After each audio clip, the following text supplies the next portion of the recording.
আসসালামু আলাইকুম গাইস, আজকে পাঙ্গাস মাছ রান্না হচ্ছে, তাই ভালোভাবে পরিষ্কার করে সেগুলোতে মরিচ, এরপরে আমরা হলুদের গুঁড়া, তারপর লবণ মিশিয়ে ভালোভাবে পাঙ্গাস মাছকে মাখিয়ে নিব। এরপর মাখানো হয়ে গেলে তেল দিয়ে সেই প্রত্যেকটা পাঙ্গাস মাছকে একটা একটা করে ছাড়তে হবে এবং ছাড়ার পরে ভালোভাবে উল্টিয়ে নিতে হবে। এই যে আমি এখন উল্টিয়ে নিতেছি প্রত্যেকটা পাঙ্গাস মাছকে একটা একটা করে, যতক্ষণ না পর্যন্ত একটা বেগুনি রং আসে। এখন বেগুনি রং আসা হয়ে গেলে একটা একটা করে আবার তুলে নিতে হবে একটা প্লেটে রাখার জন্য। এখন আমি প্রত্যেকটা মাছকে একটা একটা করে তুলে নিব আলাদা প্লেটে রাখার জন্য।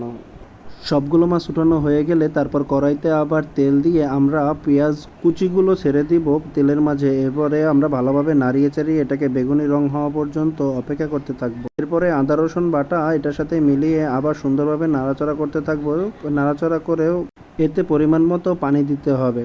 পানি দেওয়া হয়ে গেলে এটাকে ভালোভাবে আবার নাড়িয়ে নিতে হবে। তারপরে মরিচের গুঁড়া, আবার হলুদের গুঁড়া ও লবণ ভালোভাবে মিশিয়ে তারপরে এটাকে ভালোভাবে নাড়িয়ে চাড়িয়ে পানি মিশিয়ে একটু ঝোল ঝোল করতে হবে। তারপরে আলু কাটাগুলো এর ভিতরে ছেড়ে দিতে হবে। আলু দেওয়া হয়ে গেলে তারপরে নাড়িয়ে চাড়িয়ে ঝোলগুলোকে এটার সাথে মাখাতে হবে, যাতে আলুর সাথে এই ঝোলটা খুব ভালোভাবে মিশে যায়। বাড়তি ঝোলের জন্য আবার পানি মিশিয়ে এতে ঝোলের পরিমাণ বাড়ানো যাবে। এরপর ভালোভাবে নাড়িয়ে চাড়িয়ে ঝোলের সাথে আলুগুলোকে মিশিয়ে দিতে হবে।